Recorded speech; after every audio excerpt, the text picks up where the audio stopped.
Take questions. I'm happy to take questions if there are any. So you can say I don't understand. You can ask anything you would like. Questions? Yeah, in the back. Can you speak up? Stand up, please. Stand up.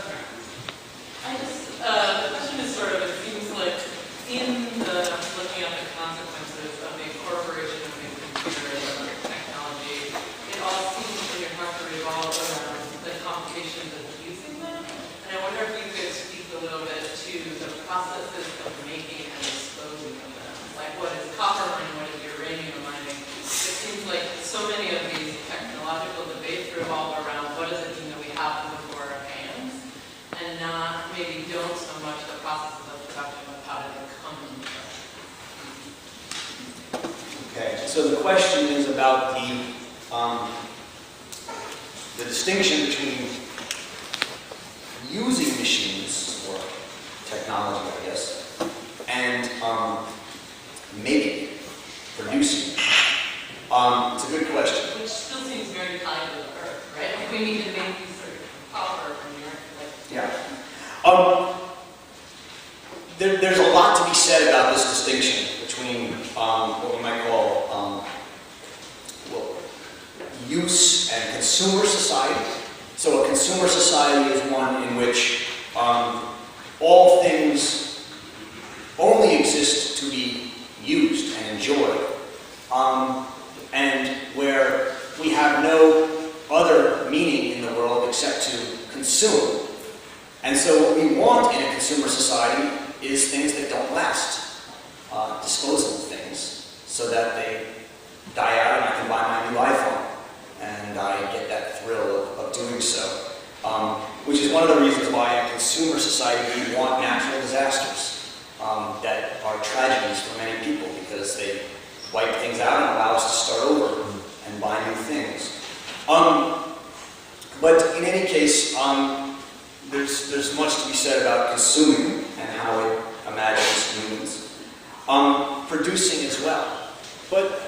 And in producing, again, what do we produce? You talked about mining and ore. The ore that we produce, why do we produce it? Well, we need it. For what? Well, for whatever we are going to make with it, however we're going to use it. One way to think about this is that the entire earth becomes, in a sense, a reservoir of materials, minerals, whatever, that can be used and summoned for whatever end we want to set it for. Even if we want to destroy the earth and use its minerals to build a world on another planet, through terraforming, another movement that people are very interested in today. The point, I guess, is that I don't think producing or consuming is necessarily what I'm after. Or what Arendt is really interested in, although she does have chapters on both in the section on labor, I think, in the human condition. But both producing and consuming are caught up in the larger scientific reduction of the world to simply being a resource to be used for inhuman ends. And I guess that's what I'm trying to push us to see. Did you have a question? I'm just... Oh, no, right here, yellow. Yeah, I just don't quite understand why human activities and human society is considered artificial instead of just being an extension of what other animals do. Why are human societies different from animals? Right? Is that the question? Well, why is it considered artificial? Why is it considered artificial? Okay, that's a good question. In a world in which people are concerned with animal rights or environmental rights or ecological rights, one could say, why do we make this distinction between the human and the animal, or the human and the plant? Arendt's answer actually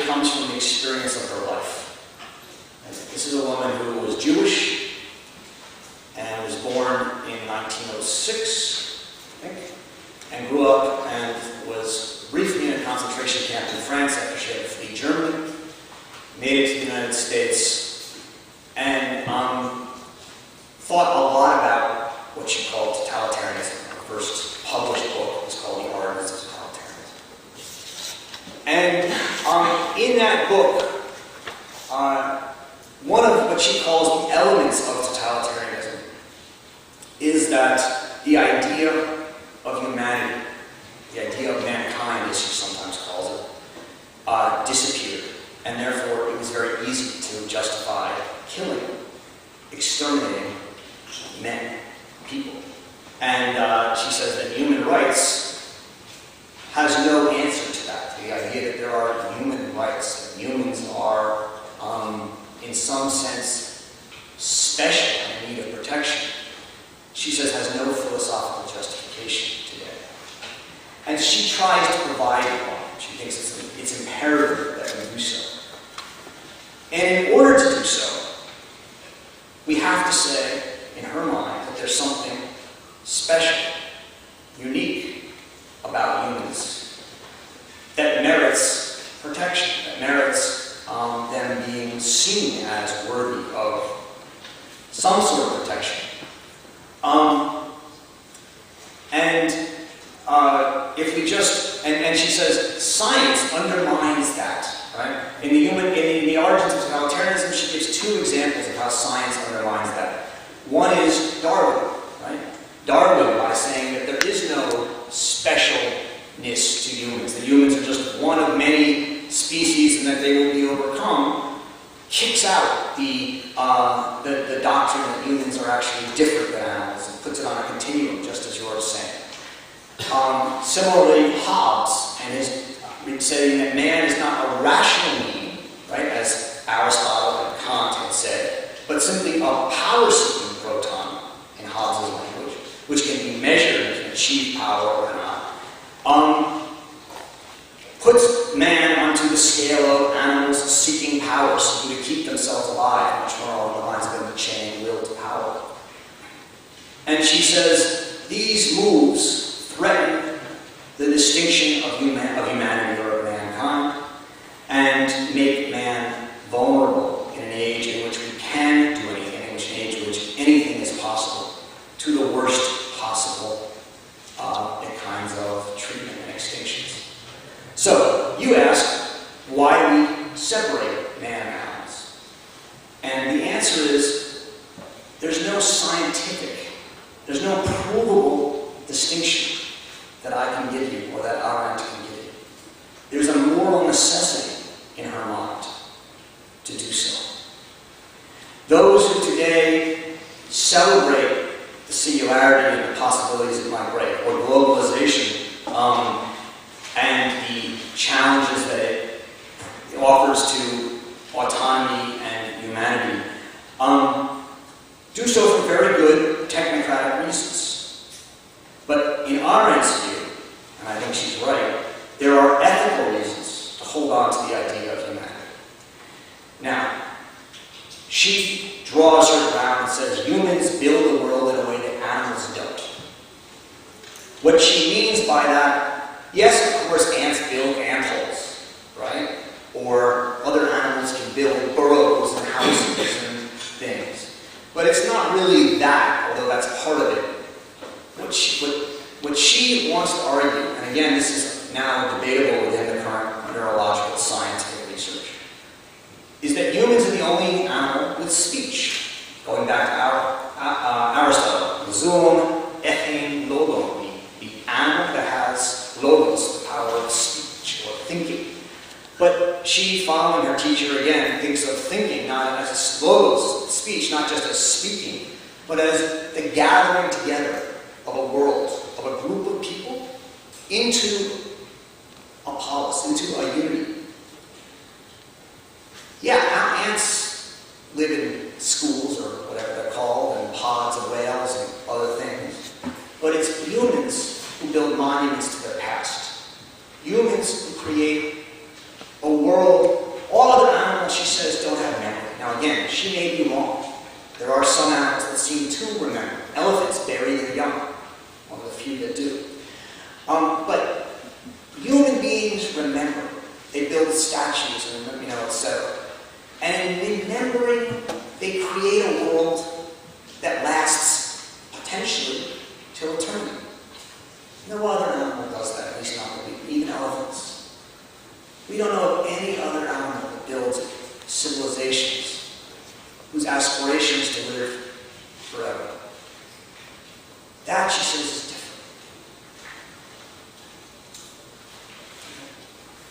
Yes, right in the middle there.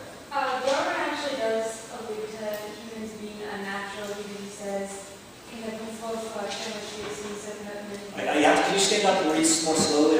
You say alludes to humans being unnatural. Yeah, because he says, can the principle of selection, which we have seen is so potent in the hands of man, apply in nature? So that's kind of saying, like, man is making stuff that's unnatural. So do you think that, like, relaying that to what was being said before about humans, building civilizations, do you think that's becoming nature or overrunning nature? So read me the quote much more slowly so I can hear it. Okay. Can the principle of selection, which we have seen so potent in the hands of man, apply in nature?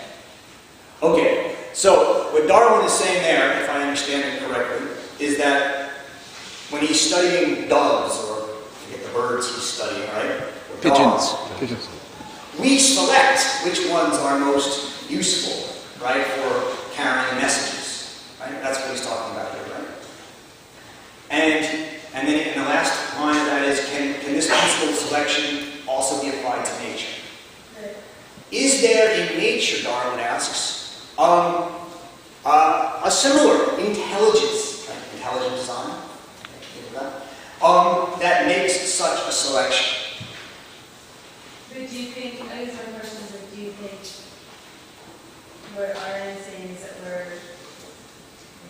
changing what nature is with all the simulations? And Yeah. Arendt is saying we are actually, through our natural selection, changing nature itself.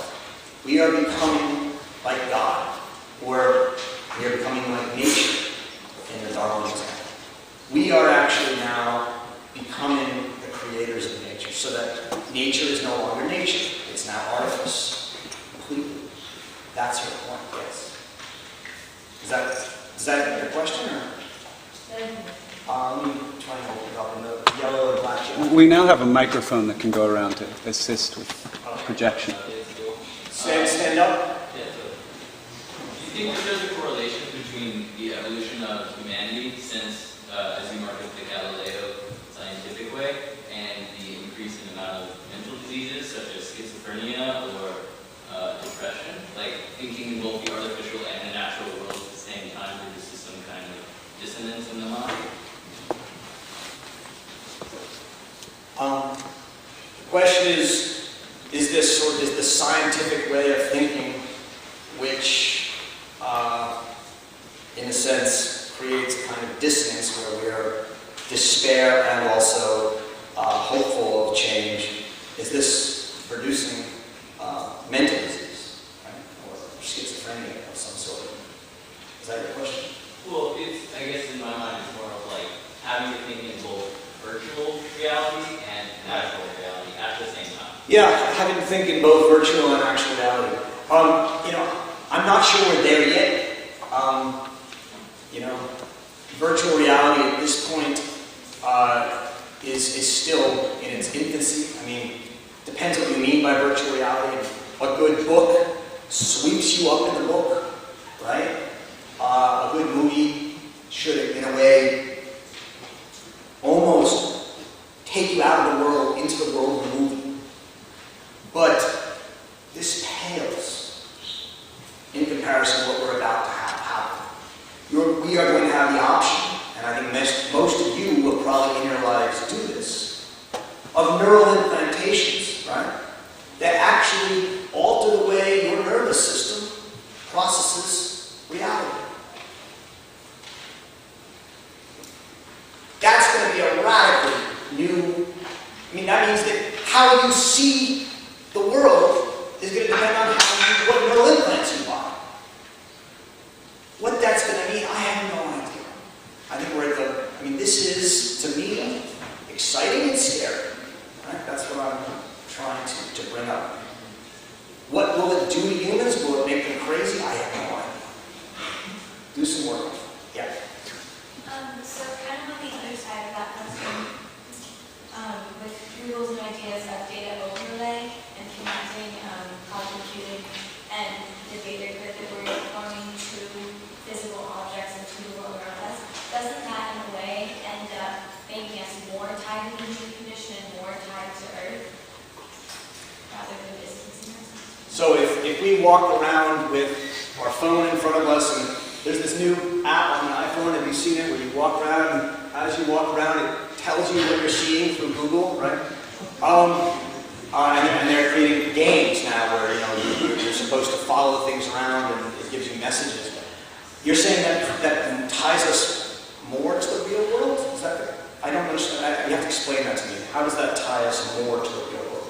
I guess what I'm referencing is kind of the possibilities of cloud computing and data gridding actually being connected to physical objects and the world around us. So does that possibility not tie us more to our human condition than just in touch? So, let's say you have the ability to come into this room, and while I'm lecturing up here, Google me through some sort of cloud computing device that you have, right? Which you do, but you now can do it to me, you can do it to the lectern, and you can maybe even have a 3D simulation of the molecules of the lectern going on in front of your eyeballs on a contact lens projection of some sort. Well, what does that mean? I mean, these are questions. I find this fascinating, right? What does it mean? It means that on the one hand, you have access to more information about real things than any human could possibly understand, right? So does that mean you know them better? Or does that mean you know them less well? Or does it mean you know them differently? Well, it means that suddenly the lectern, which was just a lectern, is something incomprehensible to most of us. This is what she calls earth alienation. It's alienating ourselves from the world. None of us, what we all now know is that when we fly in a plane, we have no idea why it works. We just know it works. Some people might know, but very few. I certainly don't. I have a basic understanding.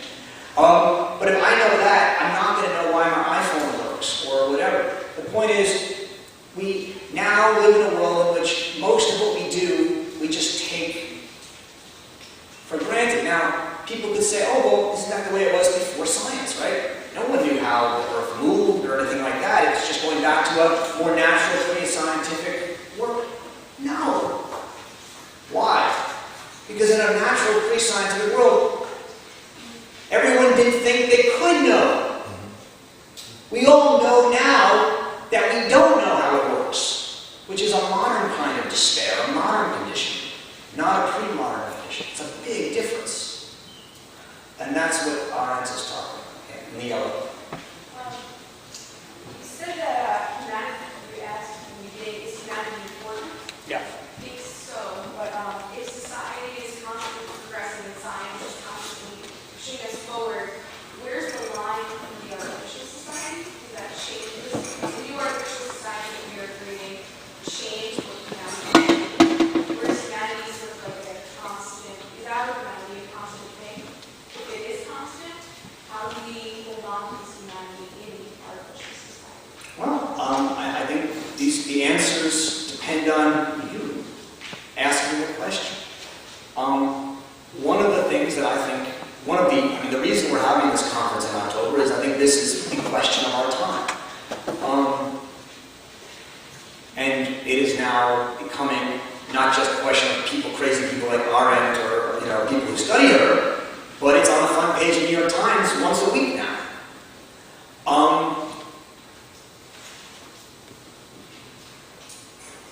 How do I answer this?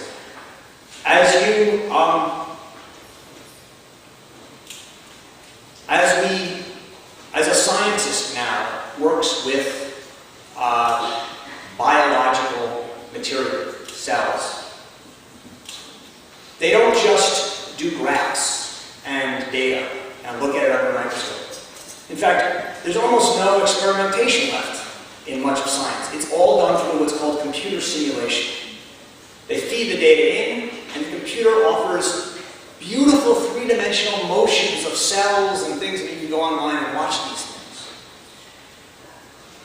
One of the problems that this creates for the scientists and for their students, and this is something you all as students should be very aware of as you study architecture or science here, is that the scientists say these simulations are always false, but they're so real that we begin to think them to be true. Some scientists now are starting to, in a sense, stuff up their images, figuratively speaking, make them look not real. Others are trying to make them more real. The point is, the threat of lying and ideology in such a world is extraordinary. And people will be confronted with more and more experiences before them that are that are simulations. Simulations that someone made. How will they negotiate that boundary between, is this real or is it not? Most of the time, people won't think about it. And they'll be living in a world largely governed by the creations of other people. What does it mean to be human in such a world? Does it mean to resist it? Does it mean to give in to it? Does it mean to try and use it as a tool and hold on to something separate? Let me just say that I don't want to be an utter pessimist or, oh my God, world denier, narcissist like or something. I think that human beings have an incredible capacity, no matter what the situation they're confronted with, to actually step back and think things new. This is Arendt's ultimate view, and I think she's right. It's one of the things that most attracts me to her. But I'm also aware that most people don't do this most of the time, and that none of us do it very frequently. And so, from my point of view, to be human means to do this, to stop, to exit this and think about it. Kurzweil is another idea of humanity. Humanity is simply to give oneself into it so that one constantly overcomes and achieves new things, knows new things, right? That's also an idea of humanity. You have to decide where you are on this. I can't tell you what the answer is. Way in the back, in the center.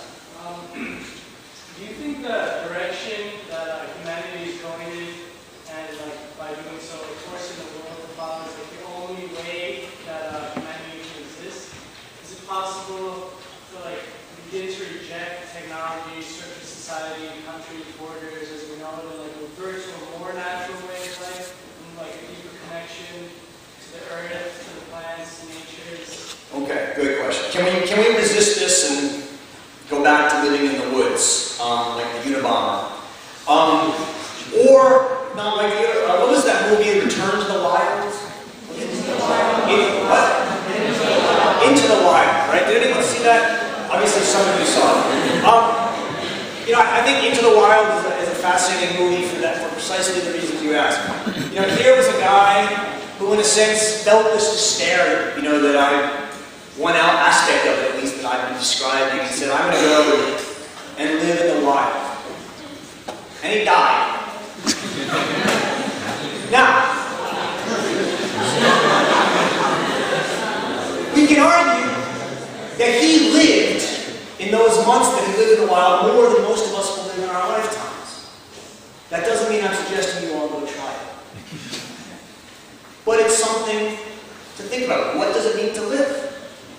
Right? Most of us have lost the knowledge that we would have had at a different time to live on the land, to live outside of society. We are all specialized. We are now the technology workers, the intellectuals, if you're at this school for the most part. I hazard to say most of you might know how to farm a little bit,